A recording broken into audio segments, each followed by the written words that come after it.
Hello,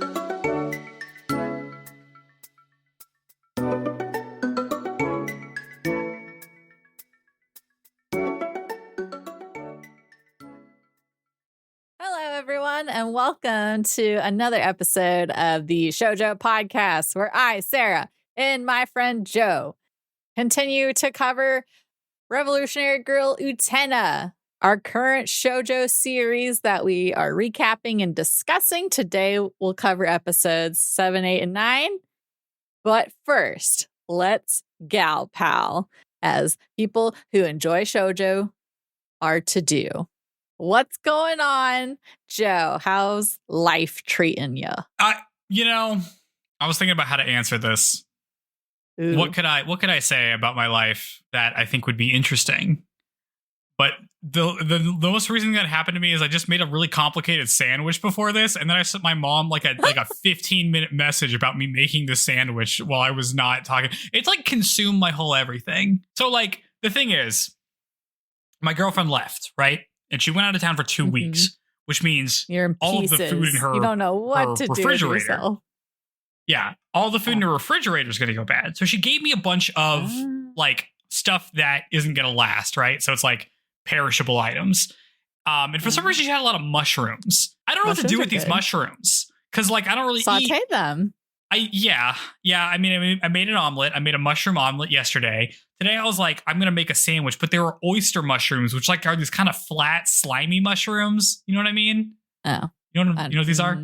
I know that there's different kinds of mushrooms. I can't say I'm super familiar with all the types, though. Well, me neither. So I like made this big sandwich out of it. And it was just made of crap I had in my refrigerator because I'm trying to clean it out. So it was like a mushroom and Canadian bacon and lettuce, but like the big lettuce. What's the big lettuce called? I'm going to search big lettuce. Hold on. Romaine? Big lettuce. Iceberg? No. It's like long. What? Long leaf lettuce. Is that romaine? Yeah. It's like more... Okay. Yeah, it's like that. But it's like really big, right? So I put that in there. And then I had Swiss cheese. And that was the sandwich I made. And it took forever to make. And then I ate it. And it was like pretty mid because it was just a bunch of weird stuff I put in it. Uh-huh. At least it wasn't revolting. It was edible. And I just thought about it for so long. I don't think this is good. Like, I don't like thinking about making food for this long.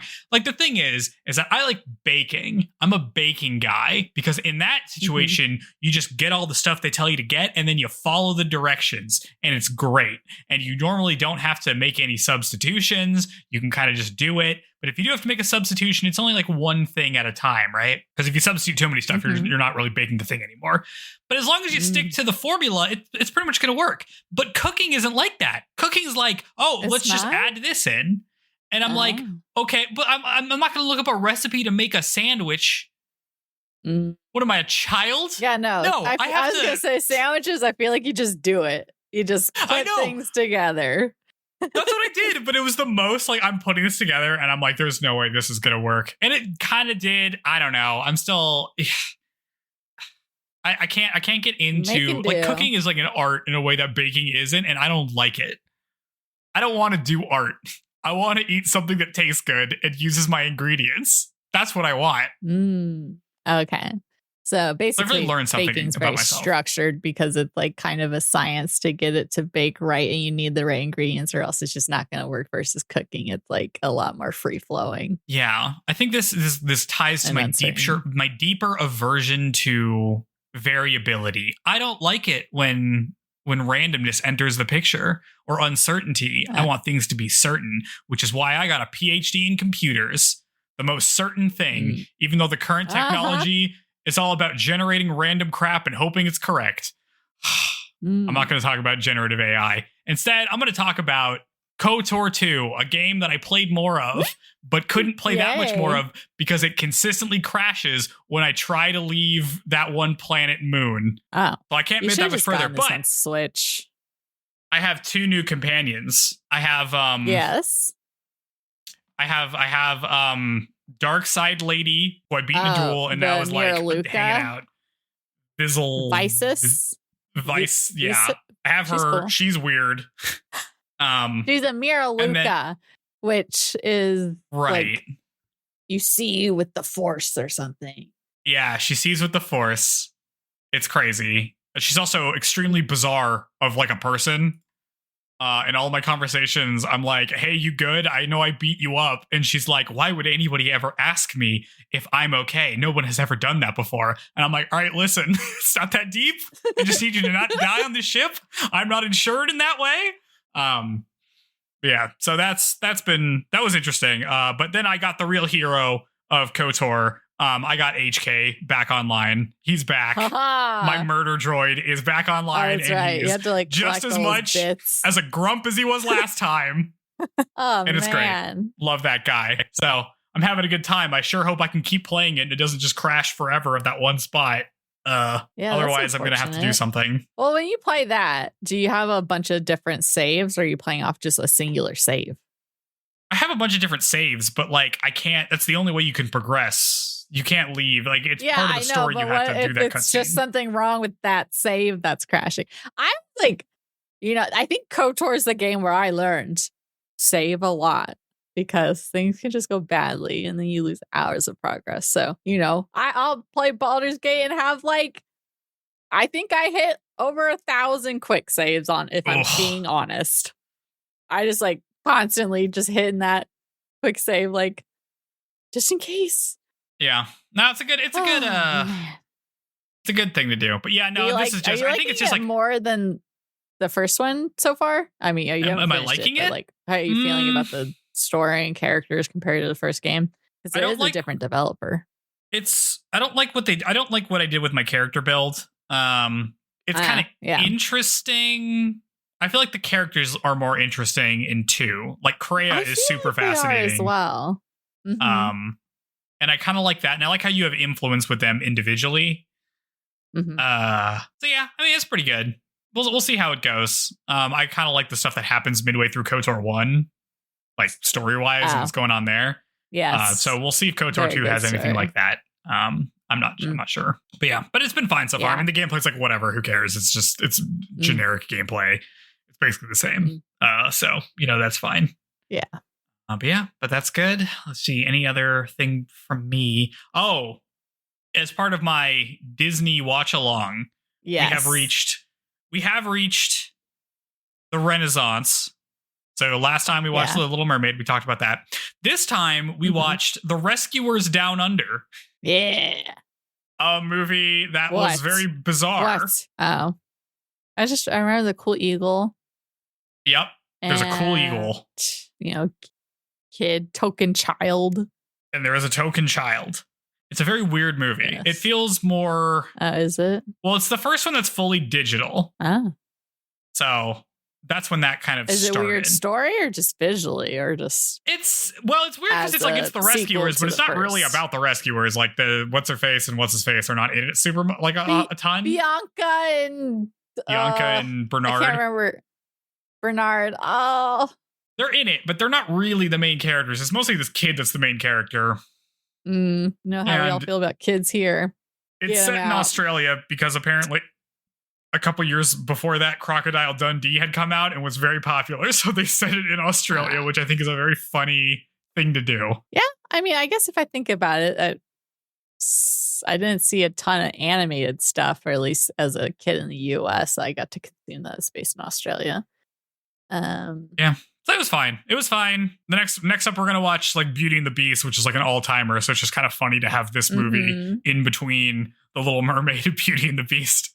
I dressed up as Belle for Halloween when I was like 4, probably. I was Belle.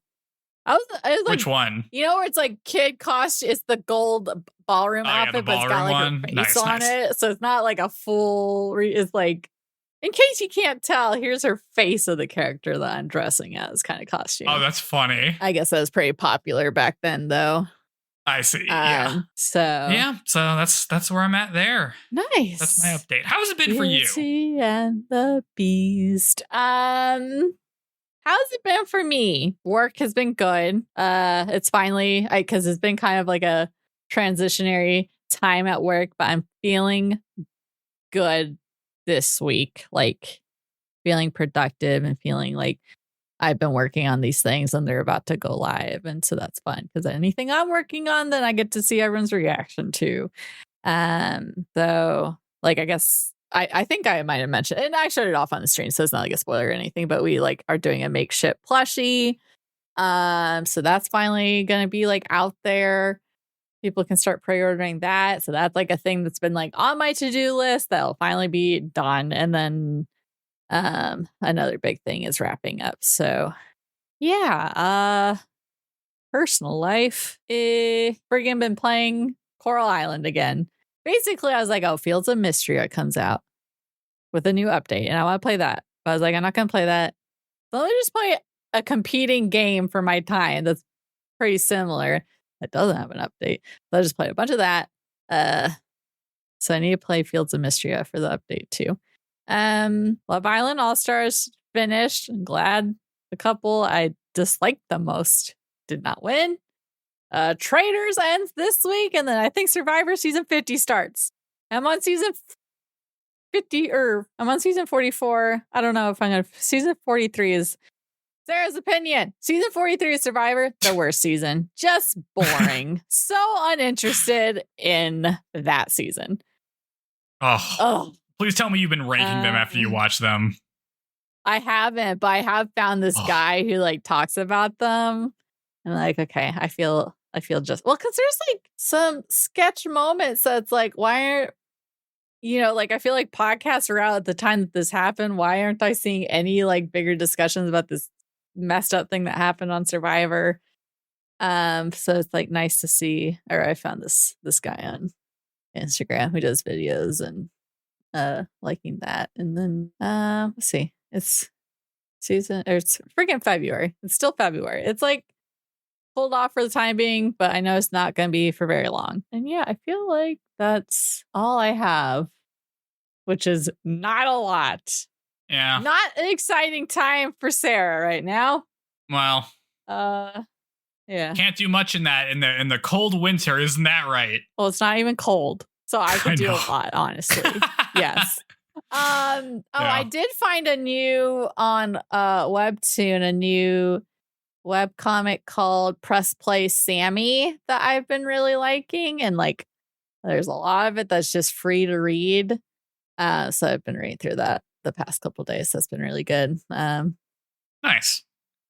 I feel like I need to take away lessons from the protagonist girl because she's like Scrooge, or she's like scrounging around money and like picking up I don't know. She's like super poor, and I'm like, I need to be behaving like that with my money. I need to be acting like every cent counts. Like I'm like, I need to be more like her. Yeah. She does like just never spend any money. Life hack. It's a thing I need to do. Desperately. I don't know what's the Olympics that's happening. Freaking that ended. Alyssa, whatever, mentioning the anime she's watching. I'm like, God, like, we can't share any interesting ones we're watching. It's what are you even talking about? The chick who Alyssa Liu, or the girl figure skater, who won gold. Yeah, with the stripes in her hair. Like someone asked her top 3 anime. It was like JJK, Chainsaw Man, and like Attack on Titan. I was like, yeah, at least someone talking about liking anime. Okay, I'm like, you gotta listen. You can't expect everybody to be in it. You know what I mean? She's got other stuff to do. She's got to figure skate or whatever. Well, yeah, I know. That seems to be an all-consuming thing. Now she can retire and watch Yuri on Ice like she's meant to. She did retire. Well, there we go. Came back, and maybe that's when she watched the anime. Oh, okay. Yuri on Ice. Have you watched that? Ever since I saw it, you like a few ice skating videos, and then Yuri on Ice is all you're getting on your reels now. And I'm like, oh, that's funny. I did watch some of it. Yeah. I found it kind of boring. I just didn't stick with it. It was fine. Like, I didn't dislike it, but it was just like, I'm not into sports anime, though. But is it super sporty, or is it more about the boys' love? It's like sporty enough that it's like a big part of it. You know what I mean? Like, it's less sporty than other sports anime, for sure. It's more artistic or something. Well, it's more about like, it's more of a drama. But it's still there. That is still the driver of the plot. Oh, okay. Yeah. No, I mean, listen.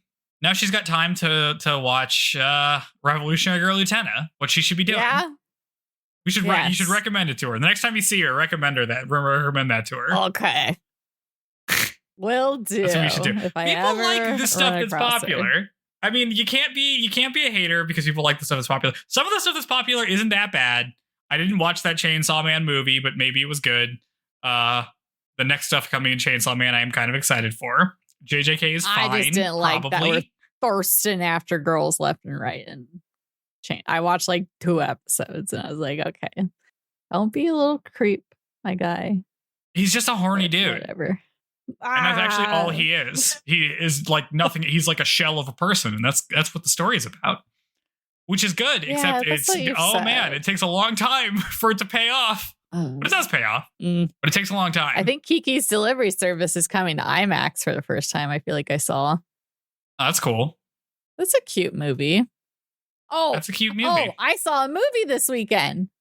Okay. I quite liked it, except for one part. All right. Okay. Good luck. Have fun. Don't die. I watched that. It was really good. Like, I enjoyed it. There's one part where it's like, the ending of the movie, This Is the End, with like Seth Rogen and James and the unnecessary. Yeah, my mom loves that movie. Anatomical. Okay. There's unnecessary anatomical depiction happens in this movie. Don't love that. But other than that, it's a really fun movie. There wasn't any boring parts. It's kind of like this, seemingly crazy guy busts into a diner and is like, okay, I'm from the future, and some combination of the people within this diner are going to help me save the world. This is attempt number 117. So he's like proving he's been there by this is your deal, blah, blah, blah. You volunteer every time. You suck. I'm not picking you, whatever. So this is like a new lineup he's got. And then it's kind of zany, but it's really fun. I like it. I really liked it because I had not seen anything about it. So I was like, okay, whatever this random movie I've seen. I was like, this is good. Or I had a lot of fun watching it. So cool. I already forgot good the name movies. Yep. Something. Have fun. Don't die. Yep. All right. Nice. Should we talk about Utena? We talk about Utena. Yeah, we're covering 3 episodes today, so it's going to be jam-packed, even though the middle episode is... we're still going to have things to say about that middle episode. I've got things to say, for sure. Yeah. But first, we can start with voice actors. I have 2 voice actors. Triggered by the first name on this list. You're triggered by the first name. Yeah, that's right. The voice actress for Juri is Kodomo Mitsuishi, who we have seen before as the voice of Shoko in Angelic Layer, Misaki's mom. Boo! Ranks pretty low on her mom list, but Very she low. Is a heavy hitter in voice acting. She is the voice of Mei Mei in JJK, as we just mentioned. She's Peko Pekoyama in Danganronpa 3. She's Tonya in Gundam X. She's the dub voice for Meredith Grey in Grey's Anatomy, which is a pretty good gig, if you could get that. This is the first time we're seeing people who are voice acting over live action stuff. This is not the first time we're seeing it. This is the first time I've thought to check Wikipedia to look that up, because my anime list does not have that stuff. Oh, okay, gotcha. But now I'm looking for it because I think it's funny. Because we've lost faith in my anime list. We've lost faith in my anime list. That's right. She's Bo Hancock in One Piece. She's Misato in Neon Genesis Evangelion, which is somehow getting a sequel series, which is insane. And she is Usagi Tsukino, Sailor Moon in all of Sailor Moon. Mm-hmm. And lastly, she is Ditto in Pokemon. Nice. Yep, that's Juri. I have a question. Yeah. The phrase Ditto to mean me too, that existed before Ditto the Pokemon, or did that term come to be from the existence of that Pokemon? I think the Pokemon's named after the phrase. Okay. Because most Pokemon names, that's not the name in Japanese, right? That's the localized name. Well, that's good. That's a good name. Most of them are puns. Yeah, they're good. They make sent, not these crazy new ones. Anyways, don't get me started. According to EnglishGrammarLessons.com, the word ditto comes from the Italian word ditto or detto, which means the same. Oh, okay. Great. Thank you. You're welcome. Questions being answered on the Shoujo podcast. Yeah, that's right. Come here for all of the linguistic origins of things that are also Pokemon names. Mm-hmm. All right. So our second voice actor is the voice of Saionji, who is Takashi Kusao. We have heard his voice before as the voice of Ushino Kurosaki from Skip Beat, who's the guy who directs that commercial. Yeah, the one with the ugly hat and who looks like a Yakuza member. Yep. So we have seen him before. He is Hanamichi in Slam Dunk. I don't know who that is, but I think it's one of the title characters, maybe. He's both Saul and Goldie Roger in One Piece, the big guy. He's Mao in Code Geass. He's the dub voice for Leonardo DiCaprio, like early on in like Titanic and Romeo and Juliet, and now he is the dub voice for Zachary Levi in like Shazam. Okay, that's interesting. So if you like dub one English actor in one movie, you're likely to be recast to dub them in anything else they do. So it seems, dude, it's like some consistency. Interesting. Yeah. Mm-hmm. He's also the voice of Trunks and Future Trunks from Dragon Ball Z. So that extends through the whole Dragon Ball franchise, but that starts in Z. And he is the original voice of Sonic the Hedgehog in the 1993 Sonic the Hedgehog, the Sega Sonic game. So, OG Sonic. Sorry, I was just going to be like, Trunks is a stupid name to give your child, just saying. That's because they're all named after clothing items. Who else is named after clothing? They're all named after. What are the kids' names? I don't know. Let's see. Dragon Ball naming conventions.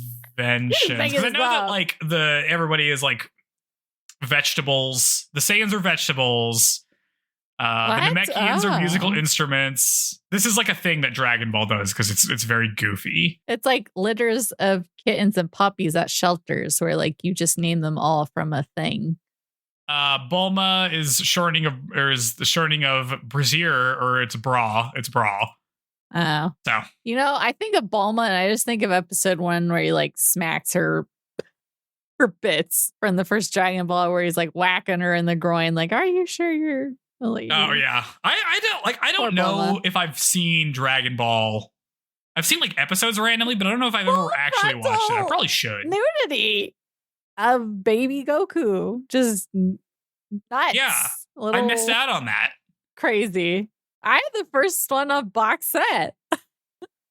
Wow. And I was fan. Like, oh, what's the cute Yamcha? I was like, oh, Yamcha's cute. I don't think he's very good, but he's cute. He's somebody. No, he kind of gets chumped out as things go further along. Yeah. Okay. Yeah. Well, anyway, thanks as always for providing voice acting, Joe. That's right. Anyway, here we go. Revolutionary Girl Utena episode 7 is called Unfulfilled Juri. We open on Juri thinking about how there's no such things as miracles as a woman puts her hands around her eyes. We cut to Juri at the fencing club. She's really good. It takes a break, and Mickey comments that she's looking really good today, but she asks what's the point of being good at this because she has nothing to show for it. And she's like, I wonder if I'm going to be the person who smashes the world shell. Am I going to be victorious? She undoes her like fencing jacket, and we see that underneath it she has like a gold pendant on. Remember that for the end of the episode. She's pretty. I don't. The like ringlets don't super do it for me, or at least not the way they're laid. But I feel like she's a very striking character. Pretty eyes and hair color. Oh, I think Juri looks really cool. Mm-hmm. We cut to the vice principal talking with Juri about student council stuff, and he invites her to like talk about it over lunch. Nearby, Utena is being scolded by her teacher for bringing Choo Choo to school, and Utena tries to explain that she didn't really bring him, and also monkeys aren't against the rules, right? And her teacher's like, yes, they are. Just when you said the teacher wouldn't return. That's Here true. She is. We don't get to see her cool glasses, but it's her. Yep. While they talk, Choo-Choo runs away and the teacher chases him. And Juri turns to Utena and says that she wants to talk to her more. But Utena hesitates and says that she has to deal with this Choo-Choo situation. The vice principal comes back and Juri suggests that he have lunch with Utena's teacher like he said he would. And he's like, I don't remember saying that. But Juri's like, listen, I'm not gonna say that again. Go have lunch with her teacher. So he does. He goes and takes Utena's teacher away. And Juri's like, very scary. Yeah, real like I'm actually in control here. Vice principal, nothing to me. Juri sees Utena and is like, well, you're free now, right? And Utena's like, I guess so. They talk, and Utena tells Juri that she knows her from her reputation as an effective, no-nonsense, and kind of scary person. And Juri's like, that's what people have been saying about me? I guess that's not totally wrong. Juri says that Utena is good with a sword, and Utena's like, not really.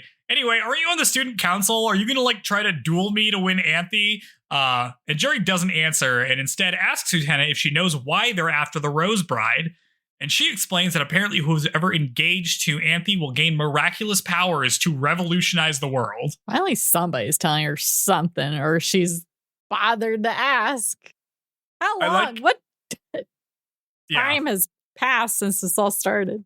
It's very funny because it's like, this is the explanation, but it's just the thing we've already been told, and none of it is further explained for us. Like, we still don't know what that means. And it doesn't seem like any of them know what it means either.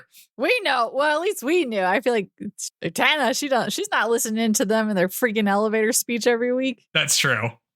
Utena is like, oh, cool. Well, I guess I have magical powers then. That should really help me out of my finals. And then she's like, come on, you can't actually believe that I get magical powers, right? Like, this is stupid. And Juri thinks for a moment and says, no, it's obviously stupid. And she gets a flashback. We go into flashback zone. She gets a flashback to when a woman gave her an orange rose and told her to believe in miracles and they will know your feelings. And then she adds that she doesn't believe in miracles when she talks to Utena. Dun, dun, dun. I feel like I'm thinking people, it might not help that I'm also watching Fruits Basket right now, because Fruits Basket has a lot of emotional depth and like valid reasons why people are like doing the things they do. And then this is like, I don't know if you have a reason enough to be like, I gotta change the world because this happened to me. Just because your sister doesn't like playing piano, my guy, I don't think that makes you like, I don't know. Yeah, we'll see. Character motivations. I don't know if they're compelling enough. But also it's goofy, so it's like, it's not like they super have a specific thing that I know of that they're going for anyways. Okay, well, we're going to disagree about that. Snappy snap. Okay. Utena's like, okay, great, we're in agreement. You think this is stupid, I think this is stupid. We're not going to duel. Awesome. Utena gets called to the office and leaves. Anthy comes to give Utena an orange rose, but when she sees that Utena has left, she instead offers it to Juri. Juri looks at the rose and thinks about how she just had a flashback about that one girl giving her an orange rose, and then she slaps Anthy, telling her not to get too familiar. Freaking, slap counter. What is it? Slap number 6? Maybe? It's Sounds so right. Much. A lot. Out of control. Juri, I'm disappointed. I thought you were cool, and then I was like, great, you're just a chump like the others. Slapping. It's just absurd. Listen, she's on the student council for a reason. Mickey hasn't slapped her. That's true. Mickey would probably not slap her. I guess we haven't seen Toga slap her either. Toga's too much of a feminist, as we learn in later episodes. We get the student council elevator sequence. The meeting begins, and apparently they must have a duel this week. And since Mickey and Saionji already took their turn, it'll have to be either Juri or Toga. This surprises Mickey because he's like, does Juri even want a duel? She's never shown much interest in it. But Toga says, of course she wants to duel, otherwise she wouldn't be in the student council. And Juri's like, yeah, if I win, it might help me on my finals, which I thought was very funny. Yeah. That makes me think she likes Utena, or thinks that what Utena said was funny. And so she's taking her bit. Come up with your own material, Juri. Toga asks Juri if she's really just trying to disprove miracles. Or he's like, maybe she hasn't given up on her old love and wants to use the power to get back with them. But Juri does not answer and instead thinks about her love life. How does he know this stuff about people? How does he just know? Toga got his finger in all the pies. I thought Juri and Mickey were close. Mickey has no idea. Is this the scene where we're throwing knives, or is that later? This is the scene where, yeah, right. I should probably explain this. In this conversation, funny. where like Toga and Mickey are talking about Juri while she's just sitting there in like a lawn chair lounging, ignoring the two of them basically. And Toga is throwing knives at like around Mickey, like in his silhouette, basically. And they're just doing this, and it gets like really way faster as they go along.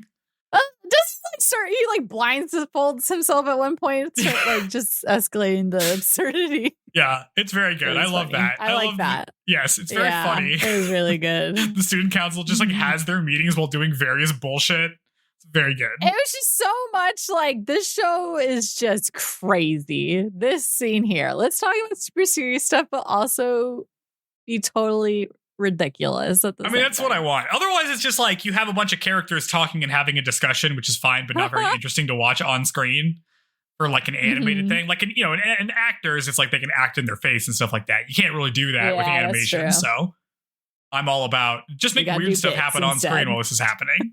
Yeah. That's good. Well, didn't they also have like a outline, like a little doodle of like knockout tournament style where it's like at the very beginning when they're explaining that like somebody has to do the next duel, it just shows like a diagram of the battles that have already happened. We don't learn anything. I didn't pause to check if that okay, so that's just what we see. It starts with Utena and Saionji's first one. Okay, gotcha. So we don't get anything further back from that. Gotcha. Okay. Dang. Yeah. Let's see. We get a flashback to Juri, a younger Juri, a brown-haired boy, and a purple-haired girl. The three of them were friends, and it's clear that, like, the purple-haired girl has a thing for the guy, but maybe Juri has a thing for the guy because they were fencing together. Ooh. And this is where, like, I was just in my mind, I was like, ooh, maybe we're going to get, like, a threesome thing going on. Nope. Nope, dash my hopes. I thought it was going to be more interesting than just Girl Likes Boy. Dang. Okay. Nope. Sorry. I just nothing in the show made me think that. I just saw the three of them together and just wrote my own fanfic. 2 seconds of like, yep, nope. Keep that in mind. We get some dialogue of the girl apologizing for scheming to steal this boy away from Juri, even though she knew that Juri liked him. Apparently, she told him that Juri liked someone else, and that was like enough to win him over. The betrayal at the heart of everything. The voiceover continues saying, I know I told you to believe in miracles and they'll know your feelings. And then I turned around and did this. So you probably hate me. And we learned that this voiceover is actually a letter that this girl has sent Juri. And Juri starts to dictate her own letter in response, saying stuff like, oh, thanks for the letter. I'm still a little hurt, about what happened, but maybe it isn't so bad. But then she stopped partway through because even she can't bring herself to write that bullshit. Pretty good. I like the sequence. I like how it turns out this narration is letters. See, I'm gonna add to my delusion. What if the girl said that to the guy to get him out of the picture? Or it's some long-term game and she just wants that guy to blow off Juri so that Juri isn't interested in him. But I don't know. I'm just making up stuff in my mind to make it more. We get more. We get more from everyone at some point. We're getting so little, just tiniest breadcrumbs of everyone's background right now that I'm like, I feel like this stuff will come back up. But right now, I'm running wild with speculation. I mean, this is one episode. We're not done with Juri after this episode. I know. At least we got we saw Mickey's sister because you would have thought she was dead or something until we saw her in person. Oh God, yep. Don't be so impatient. Hey, sorry, I'm off. Plenty of show left. I am. Oh God. Okay, continue. Sorry. Let's see. That's the end of the flashback. This is the end of the flashback. I interrupted you. No, that was pretty much it. I mean, Juri, I like this flashback. There's a lot of visual stuff going on that I'm not really describing about how it cuts and things like that. It looks really nice. I like how they did this thing with the voiceover. I like how it just stops suddenly when Juri can't write this letter because she's still mad about all of this. Mm-hmm. Good. We do like a grudge holding lady. Oh yeah, that has orange hair. Mm-hmm. I love someone whose whole deal is I am in charge and keeping everything on lockdown. And then if you apply any amount of pressure, it's I'm not keeping it on lockdown. I'm having the worst time ever and I want to blow up. Aren't you tired of being nice? Don't you just want to go ape shit? Yeah, good. We cut to outside late at night where Utena is giving Choo-Choo a piggyback ride to get him to fall asleep. It's so great. It's just, we're being crazy and it's fun. I love how, like, anytime we need Utena to be in a place, we just make some excuse that Choo-Choo has to go to this place, so Utena's also there. Mm-hmm. Very funny. That's true, yes. She runs into Juri, who's wearing, like, this fabulous sleeping gown. It's, like, way over the top. Lots of ruffled collar, yes. Utena is like, wow. She's normally also, well, she wears, like, they don't say she wears a boy uniform, but I guess we also haven't seen the high school girl uniform other than what Juri's wearing. But she's wearing pants. Yeah, she's wearing the student council uniform, which is like the prince masculine uniform, right? So she is like doing the same thing for each of them. Yeah. So they're different colors, but it's the same kind of design, right? Yeah, I guess so. But it's very much like she is able to dress like that because she is doing it through the power structure that exists, where Utena is dressing this way independently. So that's kind of the difference there. But they're both like similarly positioned in like their women that dress like princes, kind of. Utena's like, wow, you look amazing. I've only ever seen your school uniform. What are you doing here? But Juri ignores the question and comments that Utena is always wearing her uniform too. And she's like, why do you wear a boy's uniform? And Utena tells her the prince story and told her that she wanted to look like the prince after all. So she decided to dress like this so that she could be a little bit closer to them. Anyway, I don't think the student council or I don't believe what the student council says about Anthy, but I do think I'm linked to her by fate or something kind of miraculous. Where she's like, I don't believe in that fairy tale stuff you guys are talking about, but I believe in this fairy tale stuff about this prince, and also I'm probably linked to Anthy in some way, because miracles are real. Juri stands to face Utena and starts to lean in like she's going to kiss her, but instead she just grabs her ring. Boo. When are we gonna get a girl kiss on this podcast one day? She yells at Utena to throw the rose seal away. She's like, you're not noble. You're just faking it to impress some guy. You think these duels are stupid, but then, like, how are they any different than your sentimental feelings for this prince guy? Maybe he's not even real. So what, you can play pretend? The rose seal isn't meant for someone like you, she says. Utena fends her off and, like, is able to keep possession of the ring, and she says the ring is her only link to the prince, and she's not going to give it up. And Juri's like, fine, then I'll just duel. And if you can make a miracle happen, I'll admit that miracles are real. How about that? Exactly what Utena wants or cares about, if you believe in miracles. Not again, Utena does not want to have anything to do with this. This scene is good. I like Juri getting mad. Yes, it feels like there's more, Juri is an intense character, more intense than any other character, really. Because even Saionji, it feels like, is now getting comedy bits. So I guess Juri's Saionji's kind of just an idiot. Yes, we'll see more so in a bit, but yeah. But yeah, Juri's great. We get the Kashira Shadow Troop. This play is about a girl who got sick and couldn't go to the school trip to the zoo, and she complains that the zoo isn't that great anyway, and the other girl comments that she clearly wanted to go. I feel like I did this all the time as a kid. Oh, yeah, it was cute. I guess they don't always, they're just fun little things. They don't necessarily have anything to do with the story of the episode. Is that right? No, this one absolutely has to do with the story of this episode, because Juri's whole thing... Juri's whole thing is that she doesn't think miracles exist because she desperately wants one to happen to her. You're so smart, Joe. Thank God you're here. But we'll get to that. We'll get to that reveal later. This is why I love Juri, by the way. Okay. Utena goes to the dueling ground. At the top, and we get absolute Destiny Apocalypse. At the top, Juri says that if Utena wins the duel using a miracle, then she deserves her pride. And Utena said she's going to win even without a miracle. The duel begins, and Juri, as expected, is extremely good because she's the captain of the fencing squad. She's not like these chumps she's been fighting, yeah. Yeah, she's like mostly just messing with Utena because she's pretty vindictive this whole time and is like clearly very angry. And also this fight is like, so one-sided, it's not hard for her at all. While fighting, Juri gets more flashbacks of her personal pain point with her old friends. During the fight, Utena merges with the prince again and does a lunging strike that has worked for her in the past against Saionji.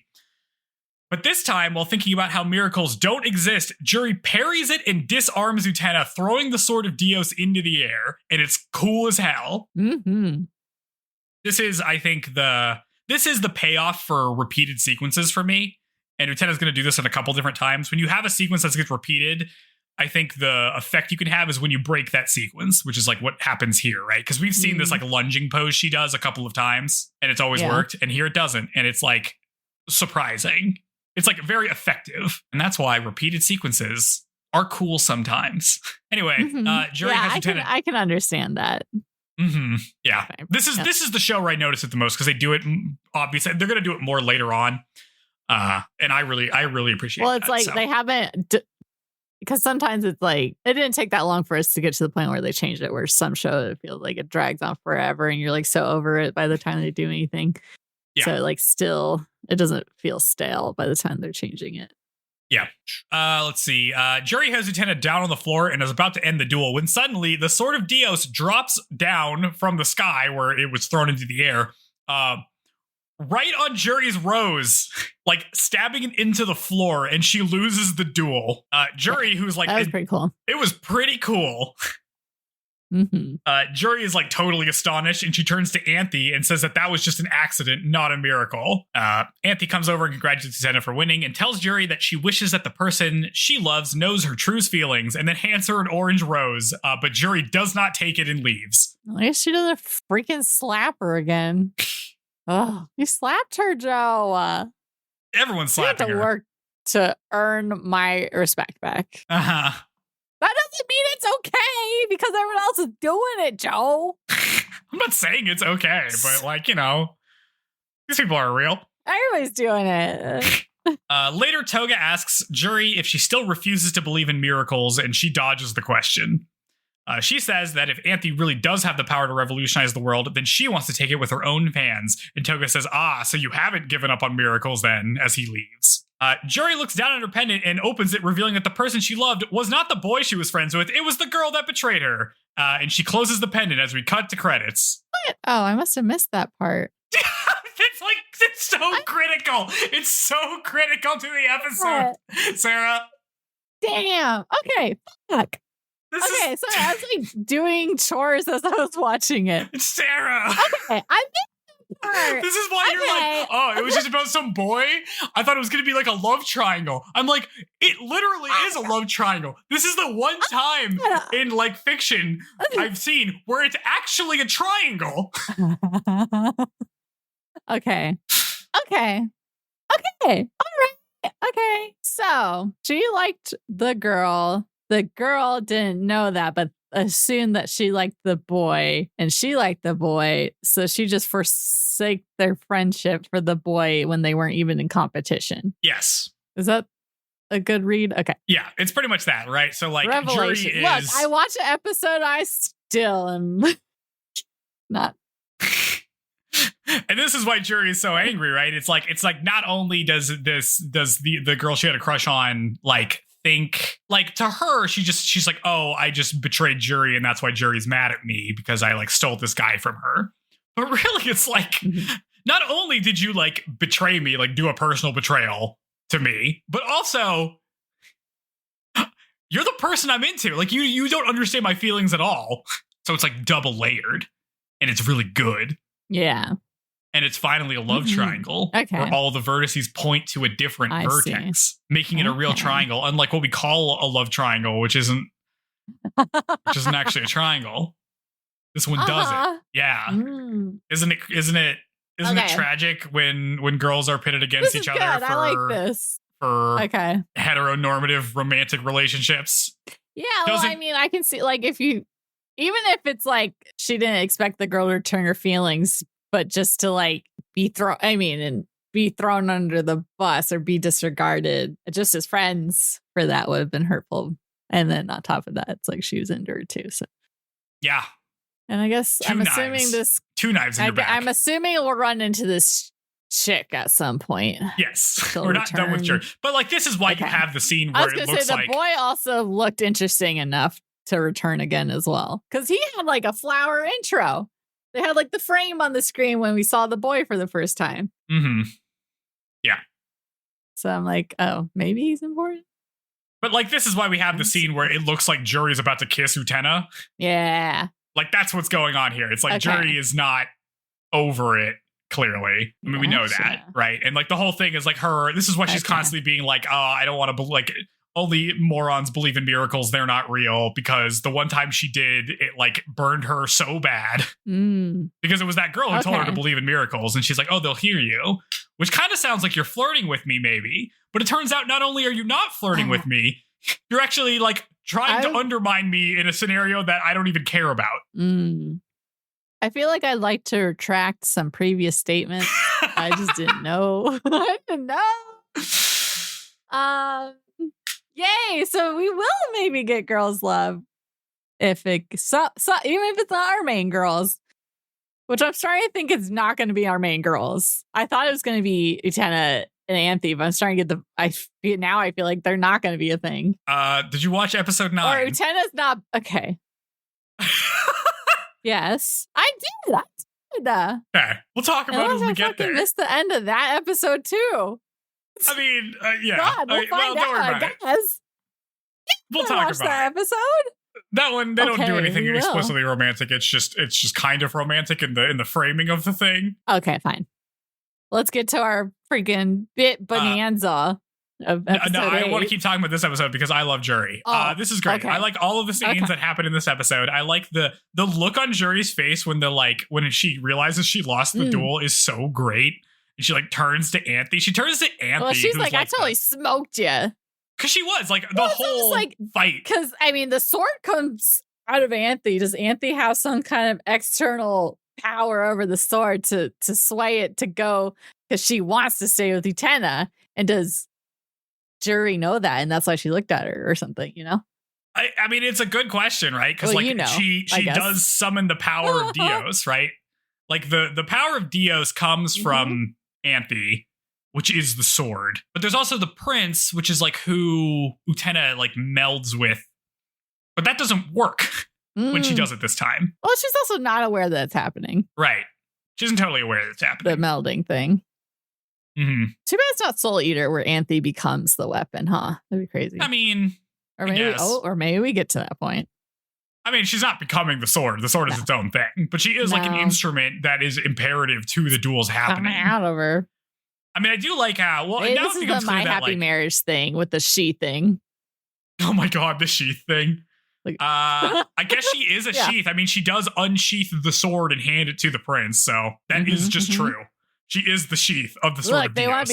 They want to sheath their sword up in Anthy, don't they? We get the sex metaphor correct this time. Instead of it being awkward and weird like it was in My Happy Marriage. Yeah. Sorry, you were saying something profound and I interrupted you. No, not really. I mean, it's just like, this is the student council arc so far has Anthy becomes the like avatar of the desire of what the people want in the student council. Like to Mickey, it became his sister who he was like into. For Juri, it became this girl who kept handing her orange roses and like wishing her well, which is what Anthy was doing this whole time, which is why she hit her and doesn't like Anthy because it's like, oh, she is the thing that you want. And it's also like why Anthy is so weird, right? It's like she's having to perform all of these different roles for all these different people. Like, is the Anthy that is offering Juri the rose the same Anthy that is playing piano for Mickey? I don't know. They don't seem... Well, I need to know, is Anthy a person who existed before these people showed up? Or did she come from the castle in the sky? Or does she have a childhood? I can't tell. Good question. I feel like she doesn't. I feel like she's not normal. I feel like she just appeared. Did not grow up with these people. So I feel like it's more so what you're saying. She just dons what, I don't know. Or people are just seeing what they want to see from her. Yeah, well, she's the ultimate object of desire. Maybe. Except for Utena, who does not really desire her at all. At the moment. No. And not for anybody else really either. Right. Like Wakaba is not impressed with Anthy. At least she doesn't. I thought she was going to be like actively hating her, but we do see them all in frame together at some point. She doesn't say any snide remarks, so maybe they're totally fine. Yeah. She's just there. Anyway, I love this episode. This episode's great. I love that it's just full of like angry, vindictive Juri. I like a skeptic that is skeptical out of hurt. Good. And then at the end of the episode, I like it more now that I know what happened. Yeah. Yep. Oops. Watch shows. You're watching a subtitled anime. Don't fold laundry at the same time. It's like all the Instagram reels where you see people like, oh, don't watch subbed anime and eat, because when you look away from the screen, then it's just going to be, you're not going to understand anything they're saying. Well, if you look at it all times, you're going to miss something. It's hard. It's hard because you have to kind of know what the episode, like if this is an important episode or not. Like next episode, you probably could have been looking away at the screen a lot. Doesn't really matter. Mm-hmm. This is a pretty important episode. I lied. I didn't fold laundry. I don't fold laundry. I hang laundry. How do you put it in your drawers? Anything that's going in, if it's going in the drawer, it's not something that matters if it's wrinkled or not. So I just kind of lay it in there. I don't. That's crazy. Fold it. I just kind of put it. I don't know. That's the most unhinged thing you said to me. Fold your laundry when you put it in drawers so it fits in the drawer. If you look through your drawer for something, it's gonna get all shuffled up anyways. God. I guess. I don't know. I feel like you should probably fold your laundry. Oh, I don't like fold. I hang as much as I can. How are you not folding your laundry? But what are you doing when you're watching all those episodes of Survivor? Not folding your laundry? Why are you watching Utena while you're folding your laundry? You should be watching Survivor. Well, I was doing something. What was I doing? Well, I might have been organizing. I don't know. I might have been cleaning them up, dog toys, or I was doing something while I was watching it. A household chore while watching it, because I had to watch it during my lunch break. Well, just know, listener, anyways. this is a warning for multitasking. You should always pay full attention to what you're doing, or you might miss the fact that Juri is gay. The big reveal at the end of the episode, which you're hoping for it, which recontextualizes the whole thing and gives you the thing you've been wanting, but you didn't even realize it. That's my bad. It's funny. My bad. It's okay. You watched the episode, so that's good. Yes, it's we're making slow progress. First, don't watch the episode I'm supposed to. Now I'm watching it and just not fully paying attention. Next time, I'm gonna nail it eventually. I just didn't watch the last 5 seconds, which normally isn't that big of a deal. This time it was a really big deal. Yes. Oh, man. It's all good. It's all good. This is why we have the podcast. Yeah. This is why I'm here, because I do watch the whole episode. And this is one where this next episode I was in and out, but every time I looked at it, I was like, that's okay. I don't have to watch this, but I like what I'm seeing it. Yeah. All right. Episode 8 is called Curried High Trip. We open on the Prince story again in full because we got to fill time. Why did they do it's just, okay, that's what it is. Because I'm like, randomly there's episodes where we're playing it and times where we're not. I mean, you got to fill a whole time block every week, you know, a whole 18 minutes. Yeah, it's hard, you know. We cut to Utena and Anthy in cooking class. From afar, Nanami and the bullies watch. They have replaced Anthy's curry spice with a special super spicy Indian 100-fold curry to make their dish too spicy. It's the perfect prank. However, the boys realize no, sorry, I don't know what the best time to say it. This is very clearly they skipped the animation budget this episode. Everything looks terrible this episode. Yeah, it's very whatever. Not as good looking. Yep. Just putting it out there. Anyway, sorry. Okay. Spicy curry. This is a very goofy and inconsequential episode. The boys realize that they didn't actually swap out the spice with the 100-fold curry, but they actually swapped it with a special 9 billion-fold curry. So strong, it'll blow you to smithereens and make phantom elephants trumpet. Nanami is like, what? But is interrupted when the entire cooking class explodes. We get the student council elevator sequence. They meet to discuss the fact that Nanami's stunt has landed both Utena and Anthy in the hospital, and no one has foreseen this happening, and they may not survive. So, what happens with the whole revolutionizing the world if they both blew up in a curry accident? Okay, because I was like, what? I was like, did I miss something? What? We're in the hospital. Yeah, it's because they blew up. Did you not see the scene where they blew up? I heard it. Sarah. What? You gotta watch the episodes. The spoofy episode. We just said it was okay. You gotta know that they explode at some point. I put it together. Mickey says it's his fault because he requested spicy curry from Anthy, but Toga's like, it's cool, man. That's not really the reason why this happened. But Toga gets a phone call that they've both been released from the hospital and they're fine. Anthy and Utena come back to school the next day. But when Wakaba greets Utena in her usual way by jumping on her, Utena just kind of slumps over.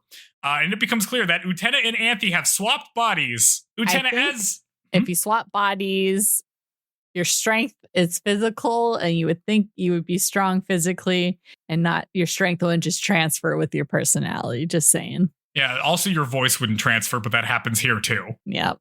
Utena, Anthy Utena, don't crumple under Wakaba.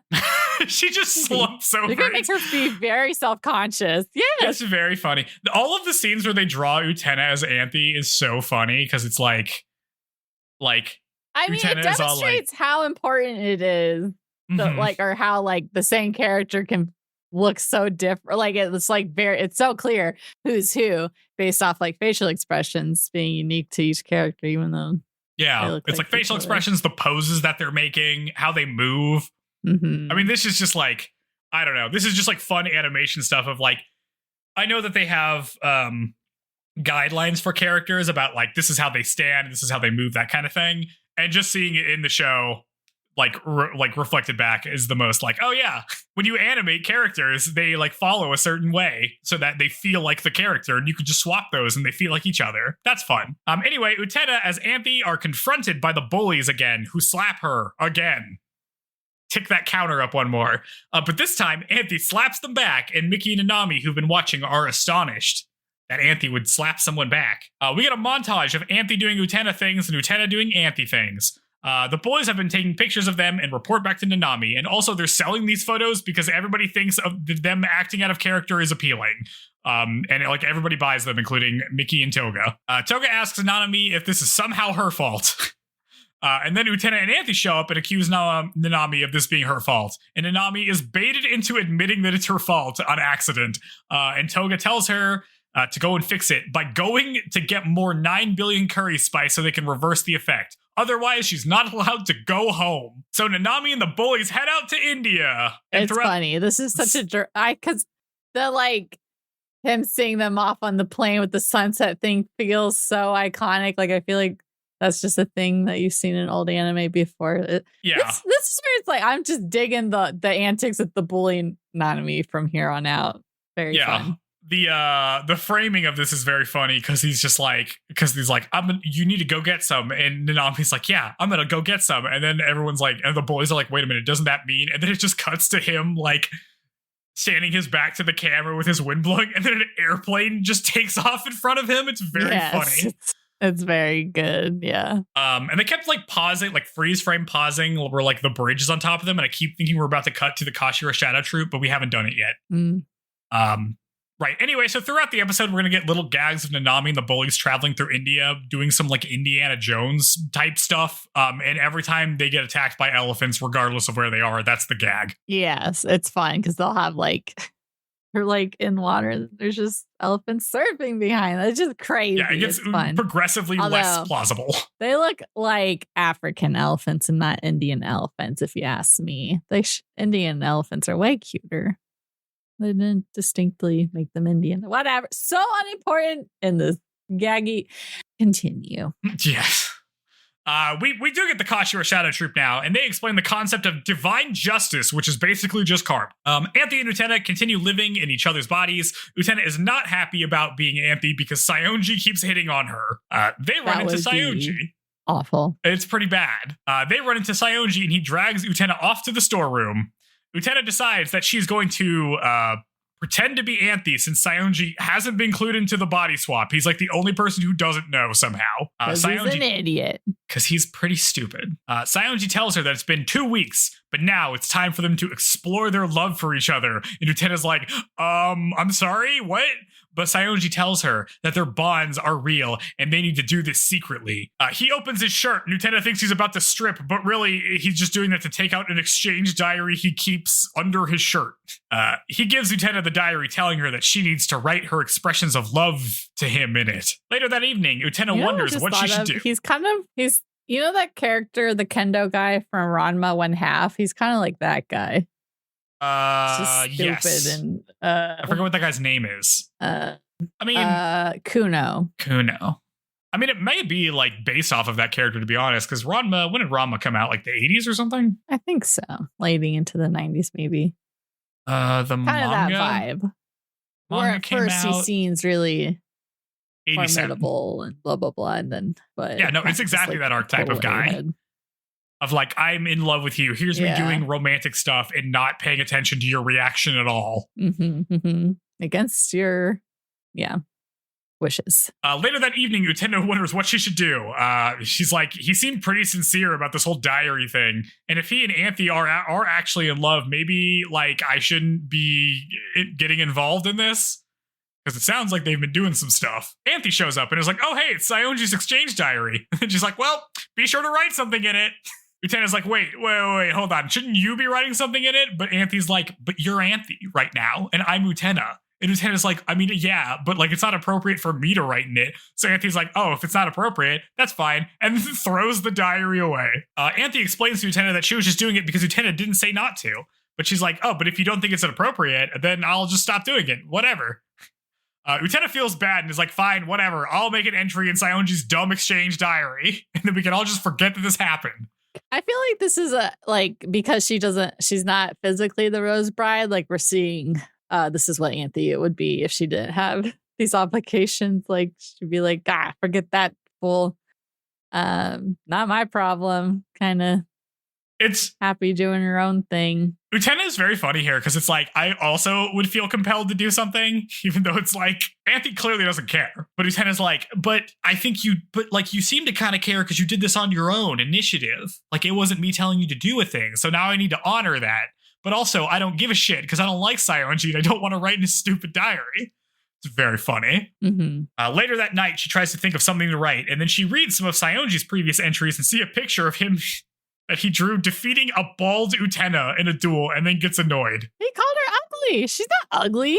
Buzz off, dude. The next day, Utena brings Saionji the exchange diary, and she wrote pervert idiot in huge letters inside of it. This is very much like a Ranma bit. You're so right for talking about this. Right? Because even like her, like Utena, it pretending to be Anthy, she's being like ridiculously girly in like a stupid way. That's just like obviously fake. Yeah, I guess. Yeah, kind of like Ranma when Ranma's a girl. Yes, it's very much like that. Trying to get what he wants using, Pretty good stuff. Oh, let's see. They all get word that Nanami is back with the secret spice. So they all go out to greet her. This includes like Toga and Mickey and all those people. She rushes to give Toga the secret spice, but slips on a banana peel that Choo Choo throws and smashes it to pieces. All of the spice blows away at the wind, and she says it takes at least 200 years to make more, so that was the last batch. She was also super tan from her time in it. She's also super tan. She's like a gal. Yeah. Yep, that happened. For a mere moment. Utena, Choo Choo, Toga, Nanami, and Mickey all sit down for dinner thinking about what they should do next. Anthy brings them her special curry, but none of them are hungry for curry. They're like, we don't want this. The bullies show up and tell Nanami that actually they found the original 9 billion spice unused in the cooking pantry. And they realize that the explosion was caused by Anthy's normal cooking and not from the spice. Saionji shows up and asks Anthy why she wrote that comment in their diary, and he blames Utena's influence and is like, we're just going to ignore the fact that happened. She invites him in to eat, and both he and Choo Choo take a bite of the curry, and it explodes. We cut to later where Utena and Anthy have been returned to their original bodies, but now Choo Choo and Saionji are swapped as we cut to credits. So cute, because then it's Choo Choo with a little wig on, doing his kendo swings. Adorable. And then mortifying Saionji in a tree. Like looking for fruit or something. Yeah. Yep. Like they can't show him looking that disgraceful, so they have to do like a silhouette of it. Yep. So you don't fully see him climbing around. Very goofy. But there's some stuff I like about this episode. I like yeah, there's some fun bits for sure. I like when Utena is doing like high jump in Anthy's body and Anthy's just watching and she's like, it sure is cool to see someone do athletic stuff with my body. I don't like doing athletic stuff. Yeah, I think the show does a pretty good job of like adding fun bits like this in the normal episodes. So it's almost like a shame that we're getting like this is a whole episode we could have used for plot stuff. I mean, it's fun to see all this stuff, but I think that the show does a good job of peppering this in with the normal cadence of plot. But it seems like we're getting pretty frequent gaggy episodes. So I don't know if that's just because it's early on and there'll be fewer and far between in later arcs, or if we'll get more of these. They start to drop off. I mean, part of it is like a lot of these are just kind of one episode like arc nows, because like we had the Juri one. They kind of exist to break up important episodes. I feel like because next episode something it's important in that like it's consequential of what happens.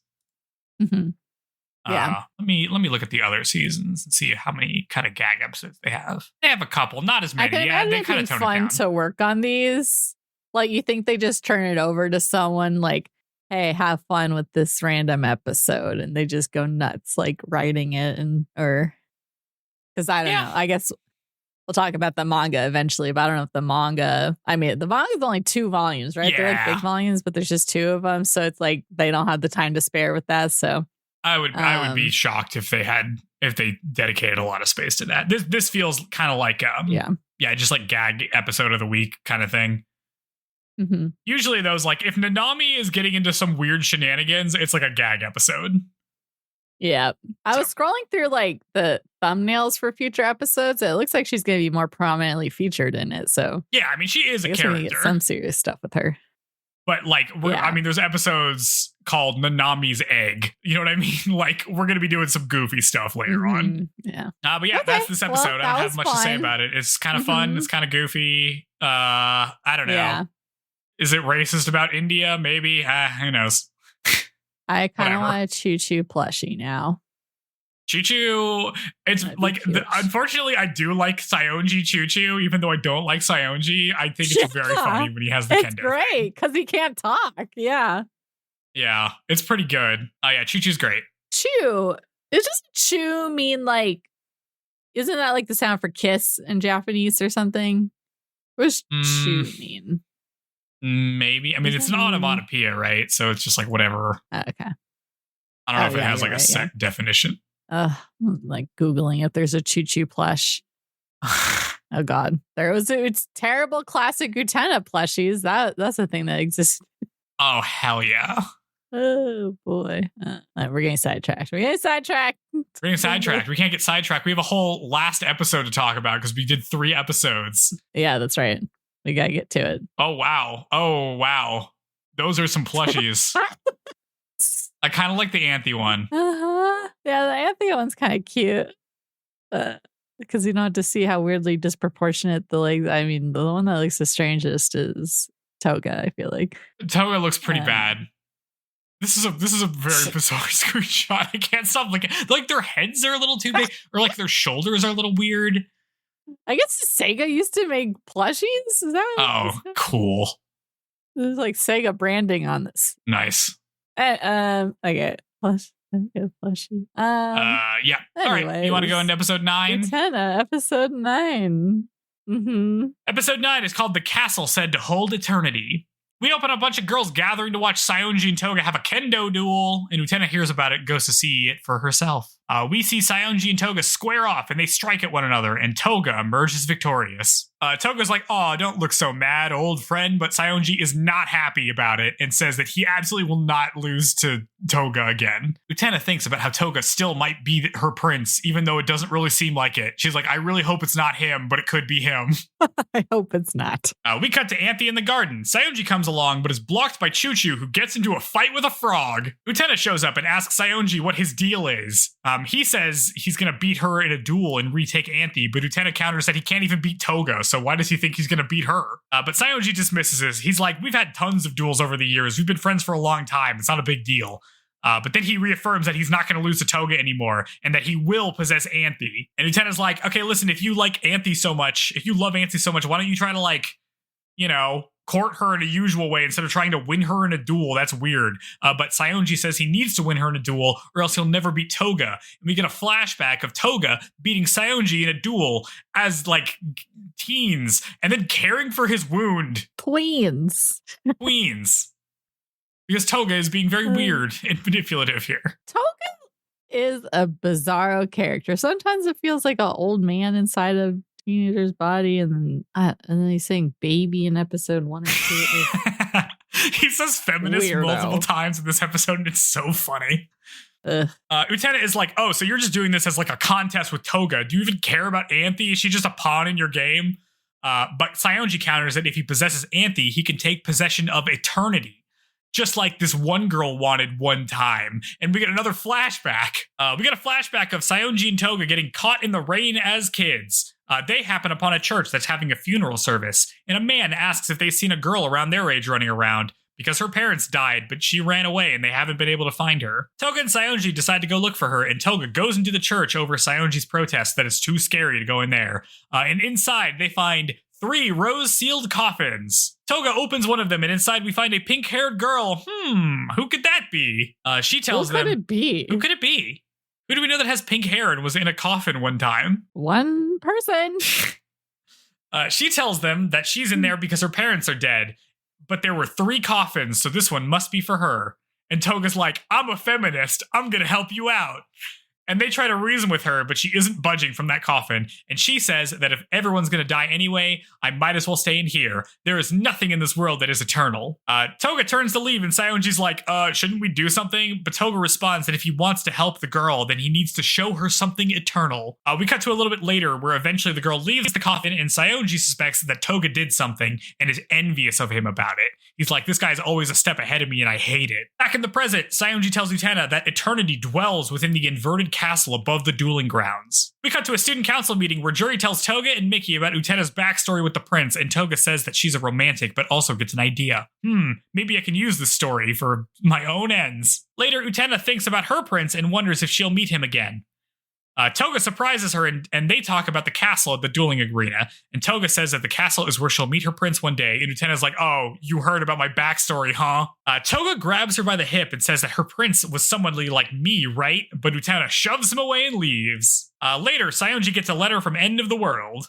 We get the Kashira Shadow Troupe. They do a skit about how Santa Claus, wizards, fairies, princes on white horses, and kind-hearted true friends are all a fantasy, so we should let people believe in UFOs. I feel like I should just have you explain what each, I'm pretty sure I understand, but for plain spoken, here's Joe's explanation of how this relates to the episode.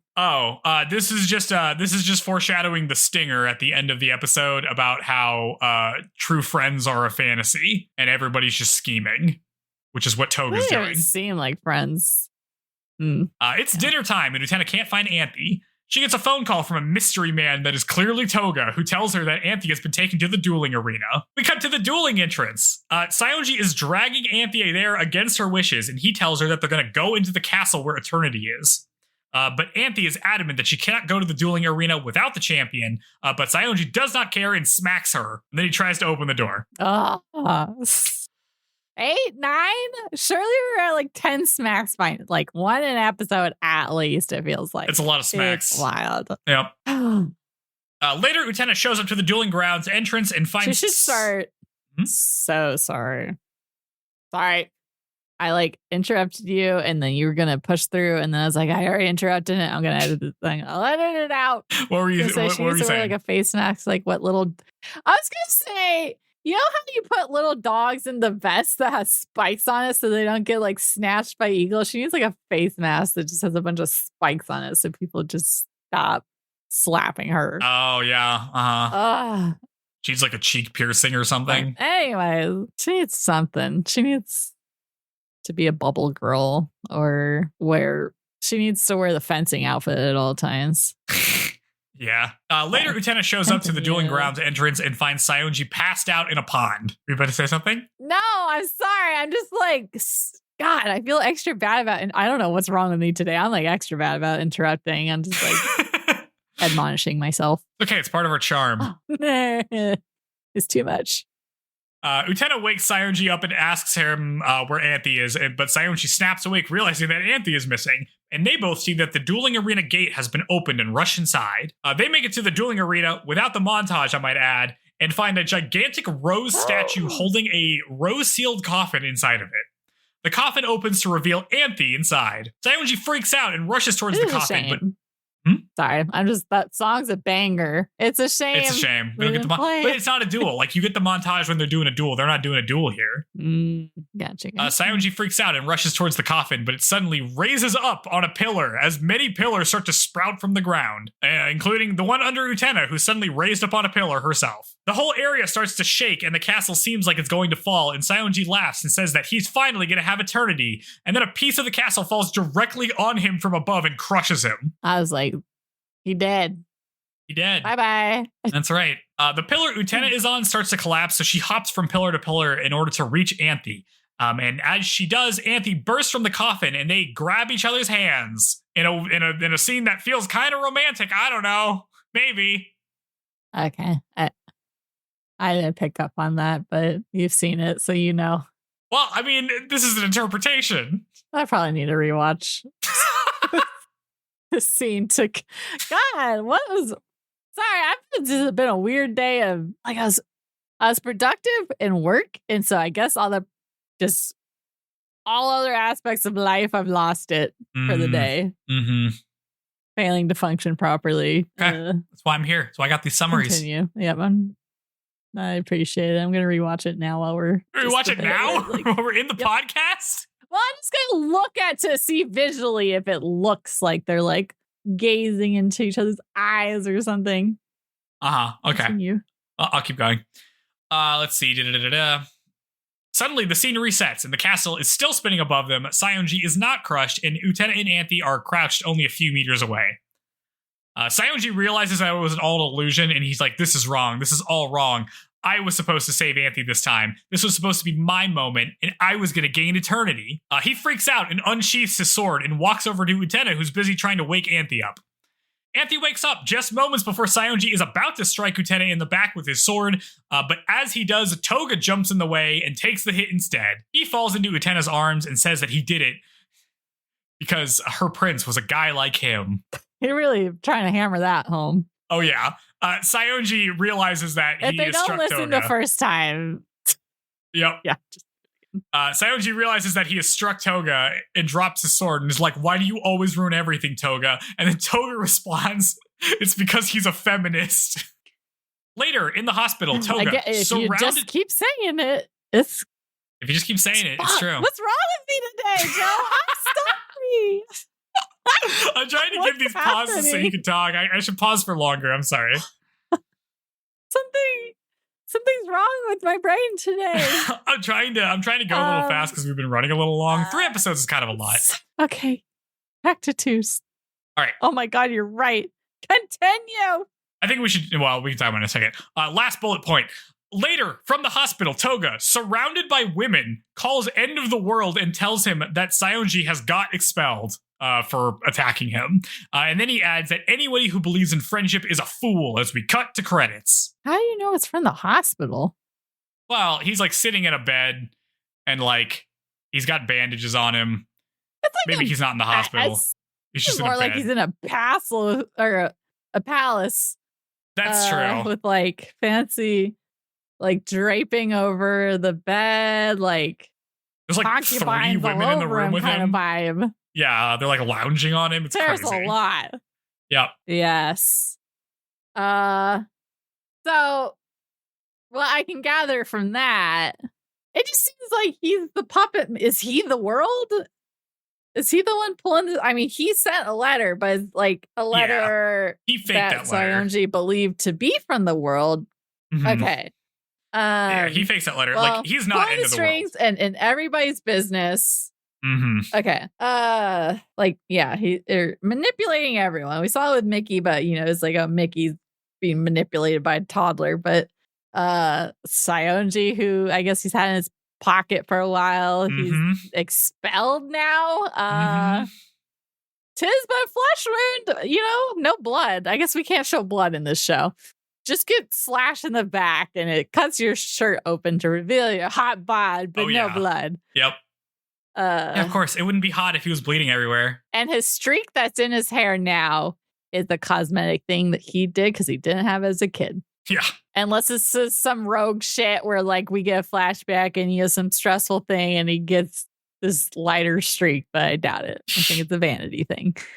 Yeah, well, we learned about Toga's true nature here. How do you feel about Toga, the master manipulator Toga? Well, I'd like to say I never liked him. He's got good hair and that's it. He's a feminist, he says multiple times in this episode. So he says. Very funny. Yeah. Do you like how this episode is just him and Saionji doing the Manaverse? Where like Saionji is like, oh no, I'm a beta. Oh, totally. Oh, I guess so. Well, I'm like, I wonder if it's like if he's in a direct opposition of the prince or something. And so these people are like his people, but Utena is like the prince's person, but he's trying to like get her into his. I'm like, what? You can't tell me. We'll find out. Yeah, I mean, be patient. At this point, we know everybody's motivations except for him, right? Like we know all the other student council members' motivations, what their deal is. How Toga has kind of nudged them into the direction of competing for the Rose Bride, like staying in the tournament. Like it's very interesting how he is baiting people into doing stuff, but what he's baiting them to do is to stay in the running. Yeah, because none of them, I mean, other than Saionji, neither of them are Juri and Mickey don't seem all that interested in it, or not until he really pushes it on them, or baits Juri into it. Yeah, he's like. He's trying to keep everybody in the game because he himself hasn't displayed any interest in Anthy, right? Or like any feelings really about her. Yes, Mickey admiration, Saionji obsession, Juri I guess disdain. So he's like in everybody's business. Nobody knows his. Yep, he's trying to mess with Utena. It's weird that he has this sister character though. Throwing me off a little bit that we have Nanami, who has been a gag character for the most part up to this point, that he's just letting it run loose. Yep. Well, next episode is Nanami. Nanami joins the battle. Okay. Interesting. Okay, I'll be interested to see how that plays out. It'll be episode. I guess we'll do 2 episodes. So we'll do 10 and 11, unless there's another gag or something. I think we should do 3 because it's 10, 11, and 12. Okay, that's the 3. end of the first season. Okay, then let's do that. Yeah. Okay. So that'll be the end of the student council arc. Yep. Which I'm like trying to guess what that's, because normally it's like I know what's gonna happen and you don't know, but now it's like I don't know and you do. If it's like, does the student council become obsolete after this arc or change it anyway? What's going to happen? Yeah, I don't know. Yeah, it's interesting show. Very different than anything it's like the closest thing the closest we've covered to this would probably be, because it doesn't even feel similar to Rose of Versailles. No. Rose of Versailles is like super serious all the time. Yeah, well, that's more of a drama, right? So like this is more of a melodrama. Yes. Yeah. I guess Skip Beat is the closest thing it feels like as far as like crazy, nutty things kind of happening. Yeah, like the humor is kind of similar to Skip taking Beat, it to another level. Yeah. Yep. But can you see why I like this show so far? Yes. I very much watching it. I'm like, oh yeah, I can see Joe eating this up. I don't think I've really watched. I guess it's very much of the time because I'm like, oh, I guess there's probably other shows. Like I can see this being like other ones where it's like, oh, I watch an episode here or there. Or it's kind of like shonen even, where if I think of Bleach, for example, it's like, oh, there's some stuff here and there in season 1, but it's really once you get to like the next season that really ramps up. Yeah. Up to that, it's like kind of just antics and getting to know the characters. So it kind of feels like that pacing. Yeah, I mean, I would say like Saionji getting expelled is a thing that carries over and does kind of change things a little bit. Like he's going to be expelled, right? Like he's not going to be hanging around the school as much as a student. He's not out of the show. He's going to be like creepy stalking Anthy instead, I feel like is going to be the alternative. Or he's just like hovering, or I don't know. Yeah. Well, interested to see what happens. Interested to see what happens. For sure. Yes. How are you what do you think about the duels stuff? The duels. Like, what do you think is like, because I mean, so far, really what's been going on is like, we have these duels are like methods for the different student council members to try and fail to deal with their insecurities in life and problems. And instead of, doing it in a healthy way where you like talk things through, or you have a support system, or you have any friends or something like that, what if you just tried to win a duel and try to be the most macho man ever? And then when you lose, you just say, well, I'm going to do it even harder. Yeah. Yes. Which we've yet to see any time with Mickey like lost and then immediately is one of the girls kind of vibes. Yeah. But, and then Saionji was kind of just gone for a long time after his failure. So it's like, I feel like we haven't, or, we're not seeing what the doubling down looks like, or something else happens to dissuade them from continuing to apply pressure, which Utena does not seem stressed at all. It's just kind of like the day of these things happen. There's no seeming like dread or like, oh God, what am I going to deal with next? She's just living her life. Utena's just doing her thing, and these things pop up and knock them out in an afternoon kind of ultimate head empty deal. I have a hat that says that. Head empty hat. Head empty hat. Yeah. Mm-hmm. Yeah. All right. Well. Yeah. This episode's gone on kind of long. Is there anything you were hoping I'd be like, Joe, this is profound, blah, blah, blah? No, it's gone on long. Oh my God, you're right. We got to wrap this shit up. I'm more of like, I need to find a nice way to like summarize my feelings about this, like in a pithy little thing. I think I'm getting close with being like, everything that's going on is like the Manaverse. Like I could almost draw parallels to that perfectly, of like everything Toga's doing in the like pretending to be a feminist thing when like clearly he doesn't really care about women. He just kind of uses them to like improve his own position. Saionji clearly hates women. He's just kind of like using them as a contest between another guy he's actually jealous of and is insecure about. Juri probably likes women because she's gay, but is spurned. What did you say? Manaverse? Yeah, the Manaverse. Have you not heard this? Manaverse? No, what is that? It's like teach me the ways of the internet, Joe. It's like when people talk about like beta males and alpha males. Yes. And the elusive Sigma male. And you probably think that's just a joke, but people are actually serious about that. I gotta look up what the hell Sigma male. That's always Sigma like male. Every time you hear people clowning on that, they're making fun of actual people who actually like think the world works this way. The current thing that's popular now are these what are they called? Like image maxing or something. Oh, I feel like I've heard this. This is like the thing. It's pretty recent. Looks maxing. That's it. Where it's like these dudes trying to like look as handsome as possible, but not really for women, because they kind of hate women because they're like weird incels, but like to impress each other. But they're not gay, supposedly. They're like apparently there's a lot of aspects of this. Yes. It's very bizarre and is like, like Toga wouldn't be doing this. Like Toga isn't the guy who would be doing this because he would understand that this is like kind of bullshit. He would be the guy tricking Saionji into doing this. Okay. Can this count as our lessons learned? Like lesson learned. I learned about Manaverse and looks maxing. And looks maxing. Yeah. Oh God. I'm learning things. It's incredibly cringe and embarrassing. But we gotta wrap it up. So like and subscribe. We gotta. I'm gonna have bigger thoughts later on Utena. I'm forming them now. We're going to have bigger stuff later, so stay tuned.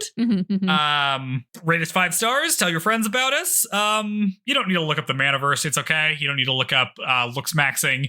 It's okay. You don't need to do that stuff. That's the lesson learned. Just listen. Let other people explain to you what this is. Don't go looking at it yourself, because if you're not primed to dumb internet shit, it's gonna melt your brain. I have had years of hearing about stupid things, so that when I hear about image maxing guys hitting themselves in the face with hammers so they can shape their jaws correctly, it just rolls off me. I'm like, sure, why not? Okay. What did you learn, Sarah? Crazy. Don't interrupt people when they're talking. Don't do that, Sarah. Stop doing that. All right. Well, see y'all next time with the end of watch the episode. The student council saga. I was interrupting you that time. Okay, I'm like tormented. I don't know what's happening today. Thanks for bearing with it, everyone. Sarah's about to be in her own gag episode. Be normal again. Gonna get trampled by elephants. 10, 11, and 12 as we wrap up the arc. Okay. Yeah. Bye.